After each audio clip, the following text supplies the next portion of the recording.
आप सभी शिव प्रेमी भक्तों को मेरा प्रणाम। आज शिव महापुराण की कथा में आप श्रवण करेंगे कथा देवताओं द्वारा भगवान शिव की स्तुति। भगवान शिव का देवता आदि के अंगों के ठीक होने और दक्ष के जीवित होने का वरदान देना, श्री हरि आदि के साथ यज्ञ मंडप में पधार कर शिव का दक्ष को जीवित करना तथा दक्ष और विष्णु आदि के द्वारा उनकी स्तुति। देवताओं ने भगवान शिव जी की अत्यंत विनय के साथ स्तुति करते हुए अंत में कहा, आप पर उत्कृष्ट परमेश्वर प्रापर तथा प्रातपरतर हैं। आप सर्वव्यापी विश्वमूर्ति महेश्वर को नमस्कार है। आप विष्णु कलत्र, विष्णु क्षेत्र, भानु भैरव, शरणागत वत्सल, त्र्यंबक तथा विहरणशील हैं। आप मृत्युंजय हैं, शोक भी आपका ही रूप है। आप त्रिगुण एवं गुणात्मा हैं। चंद्रमा, सूर्य और अग्नि आपके नेत्र हैं। आप सबके कारण तथा धर्म मर्यादा स्वरूप हैं। आपको नमस्कार है। आपने अपने ही तेज से संपूर्ण जगत को व्याप्त कर रखा है। आप निर्विकार प्रकाश से पूर्ण चिदानंद स्वरूप पर ब्रह्मा परमात्मा हैं। महेश्वर ब्रह्मा, विष्णु, इंद्र और चंद्र आदि समस्त देवता तथा मुनि आपसे ही उत्पन्न हुए हैं। चूंकि आप अपने शरीर को 8 भागों में विभक्त करके समस्त संसार का पोषण करते हैं, इसलिए अष्टमूर्ति कहलाते हैं। आप ही सबके आदि करुणामय ईश्वर हैं। आपके भय से यह वायु चलती है। आपके भय से अग्नि जलाने का काम करती है। आपके भय से सूर्य तपता है और आपके ही भय से मृत्यु सब ओर दौड़ती है, फिरती है। दया सिंधु महेशान परमेश्वर प्रसन्न होइए, हम नष्ट और अचित्त हो रहे हैं, अतः सदा ही हमारी रक्षा कीजिए। नाथ करुणा निधे शंभो, आपने अब तक नाना प्रकार की आपत्तियों से जिस तरह हमें सदा सुरक्षित रखा है, उसी तरह आज भी आप हमारी रक्षा कीजिए। नाथ दुर्गेश, आप शीघ्र कृपा करके इस अपूर्ण यज्ञ का और प्रजापति दक्ष का भी उद्धार कीजिए। भग को अपनी आंखें मिल जाए, यजमान दक्ष जीवित हो जाए, उषा के दांत जम जाए और भृगु की दाढ़ी मूछ पहले जैसी हो जाए। शंकर आयुधों और पत्थरों की वर्षा से जिनके अंग भंग हो गए हैं, उन देवता आदि पर आप सर्वदा अनुग्रह करें, जिससे उन्हें पूर्णतः आरोग्य लाभ हो। नाथ, यज्ञ कर्म पूर्ण होने पर जो कुछ शेष रहे वह सब आपका पूरा भाग हो, उसमें और कोई हस्तक्षेप ना करे। रुद्रदेव, आपके भाग से ही यज्ञ पूर्ण हो, अन्यथा नहीं। ऐसा कहकर मुझ ब्रह्मा के साथ सभी देवता अपराध क्षमा कराने के लिए उद्यत हो हाथ जोड़ भूमि पर दंड के समान पड़ गए। ब्रह्मा जी कहते हैं, नारद, मुझ ब्रह्मा, लोकपाल, प्रजापति तथा मुनियों सहित श्रीपति विष्णु के अनुनय विनय करने पर परमेश्वर शिव प्रसन्न हो गए। देवताओं को आश्वासन दे हंसकर उन पर परम अनुग्रह करते हुए करुणा निधान परमेश्वर शिव ने कहा, श्री महादेव जी बोले, सुरश्रेष्ठ ब्रह्मा और विष्णु देव, आप दोनों सावधान होकर मेरी बात सुने। मैं सच्ची बात कहता हूँ। तात, आप दोनों की सभी बातों को मैंने सदा माना है। दक्ष के यज्ञ का यह विध्वंस मैंने नहीं किया है। दक्ष स्वयं ही दूसरों से देश करते हैं। दूसरों के प्रति जैसा बर्ताव किया जाएगा वह अपने लिए ही फलित होगा। अतः ऐसा कर्म कभी नहीं करना चाहिए जो दूसरों को कष्ट देने वाला हो। दक्ष का मस्तक जल गया है, इसलिए उनके सिर के स्थान में बकरे का सिर जोड़ दिया जाए। भग देवता मित्र की आंखें से अपनी यज्ञ भाग को देखें। तात, उषा नामक देवता जिनके दांत टूट गए हैं, यजमान के दांतों से भली भांति पीसे गए यज्ञान का भक्षण करें, यह मैंने सच्ची बात बताई है। मेरा विरोध करने वाले भृगु की दाढ़ी के स्थान में बकरे की दाढ़ी लगा दी जाए। शेष सभी देवताओं के जिन्होंने मुझे यज्ञ भाग के रूप में यज्ञ की अभीष्ट वस्तुएं दी है, सारे अंग पहले की भांति ठीक हो जाए। अध्वर्यु आदि यज्ञों को में से जिनकी भुजाएं टूट गई है, वे अश्विनी कुमार को भुजाओं से, और जिनके हाथ नष्ट हो गए हैं वे उषा के हाथों से अपने काम चलाएं। यह मैंने आप लोगों के प्रेमवश कहा है। ब्रह्मा जी कहते हैं, नारद, ऐसा कहकर वेद का अनुसरण करने वाले सुर सम्राट चराचरपति दयालु परमेश्वर महादेव जी चुप हो गए।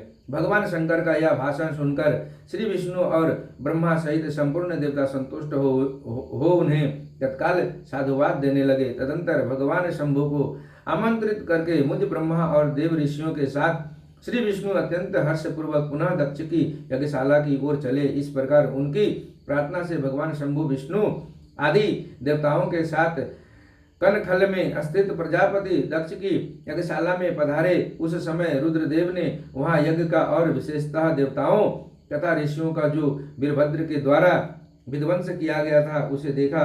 स्वाहा स्वधा उषा तुष्टि धृति सरस्वती अन्य समस्त ऋषि पितर अग्नि तथा अन्य बहुत से यक्ष गंधर्व और राक्षस वहां पड़े थे। उनमें से कुछ लोग के अंग तोड़ डाले गए थे, कुछ लोगों के बाल नोच लिए गए थे और कितने ही उस सम्रागन में अपने प्राणों से हाथ धो बैठे थे। उस यज्ञ की वैसी दुर्वस्था देखकर भगवान शंकर ने अपने गणनायक महाप्रक्रमी वीरभद्र को बुलाकर हंसते हुए कहा, महाबाहु वीरभद्र, यह तुमने कैसा काम किया है। तात, तुमने थोड़ी ही देर में देवता तथा ऋषि आदि को बड़ा भारी दंड दे दिया। बस जिसने ऐसा द्रोहपूर्ण कार्य किया, इस विलक्षण यज्ञ का आयोजन किया और जिसे ऐसा फल मिला, उस दक्ष को तुम शीघ्र ही यहाँ ले आओ। भगवान शंकर के ऐसा कहने पर वीरभद्र ने बड़ी उतावली के साथ दक्ष का धड़ लाकर उनके सामने डाल दिया। दक्ष के उस शव को सिर से रहित देख लोक कल्याणकारी भगवान शंकर ने आगे खड़े हुए वीरभद्र से हंसकर पूछा, दक्ष का सिर कहाँ है। तब प्रभावशाली वीरभद्र ने कहा, प्रभु शंकर, मैंने तो उसी समय दक्ष के सिर को आग में होम दिया था। वीरभद्र की यह बात सुनकर भगवान शंकर ने देवताओं को प्रसन्नता पूर्वक वैसे ही आज्ञा दी जो पहले दे रखी थी। भगवान भव ने उस समय जो कुछ कहा उसकी मेरे द्वारा पूर्ति कराकर श्री हरि आदि सब देवताओं ने भृगु आदि सबको शीघ्र ही ठीक कर दिया। तदंतर शंभु के आदेश से प्रजापति के धड़ के साथ यज्ञ पशु बकरे का सिर जोड़ दिया गया। उस सिर के जोड़े जाते ही शंभु की शुभ दृष्टि पड़ने से प्रजापति के शरीर में प्राण आ गए और वे तत्काल सोकर जगे हुए पुरुष की भांति उठकर खड़े हो गए।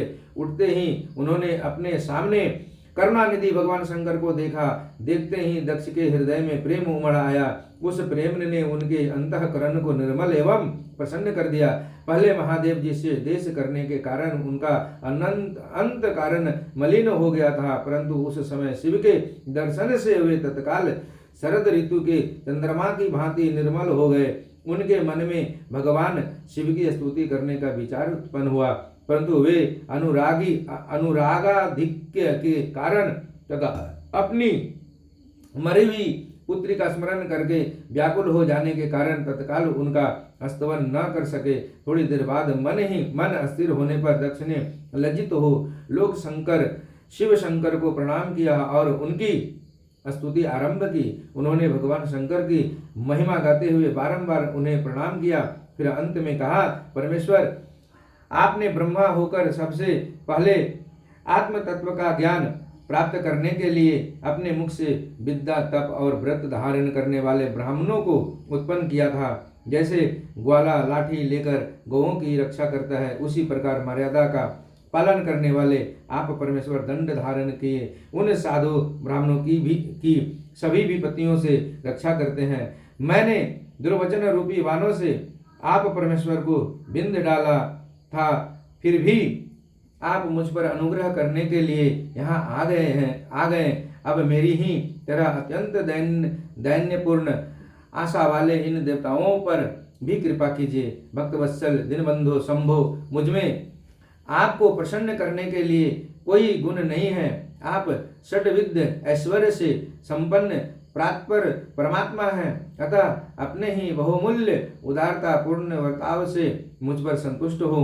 ब्रह्मा जी कहते हैं, नारद, इस प्रकार लोक कल्याणकारी ब्रह्मा महाप्रभु महेश्वर शंकर की स्तुति करके विनित चित्त प्रजापति दक्ष चुप हो गए। तदंतर श्री विष्णु ने हाथ जोड़ भगवान विगध्वज को प्रणाम करके प्रसन्नतापूर्वक हृदय और बाष्प गदगद वाणी द्वारा उनके स्तुति प्रारंभ की। तदंतर मैंने कहा, देव देव महादेव करुणा सागर प्रभु, आप स्वतंत्र परमात्मा हैं, आदित्य एवं अविनाशी परमेश्वर हैं। देव ईश्वर, आपने मेरे पुत्र पर अनुग्रह किया, आपने अपमान की ओर कुछ भी ध्यान ना देकर दक्ष के यज्ञ का उद्धार कीजिए। देवेश्वर, आप प्रसन्न होइए और समस्त शापों को दूर कर दीजिए। आप सज्ञान हैं, अतः आप ही मुझे कर्तव्य की ओर प्रेरित करने वाले हैं और आप ही अकर्तव्य से रोकने वाले हैं। महामुने, इस प्रकार परम महेश्वर की स्तुति करके मैं दोनों हाथ जोड़ मस्तक झुकाकर खड़ा हो गया। तब सुंदर विचार रखने वाले इंद्र आदि देवता और लोकपाल शंकर देव की स्तुति करने लगे। उस समय भगवान शिव का मुखारविंद प्रसन्नता से खिल उठा था। इसके बाद प्रसन्नचित्त हुए समस्त देवताओं, दूसरे दूसरे सिद्धों, ऋषियों और प्रजापतियों ने भी शंकर जी का सहर्ष स्तवन किया। इसके अतिरिक्त उपदेवों, नागों, सदस्यों तथा ब्राह्मणों ने पृथक पृथक प्रणाम पूर्वक बड़े भक्ति भाव से उनकी स्तुति की। आज की कथा यहीं अपने गुरु महेश्वर शिव के चरणों में विराम करता हूँ। तब तक के लिए आप सबको मेरा प्रणाम। आगे की कथा अगले वीडियो में सुनेंगे।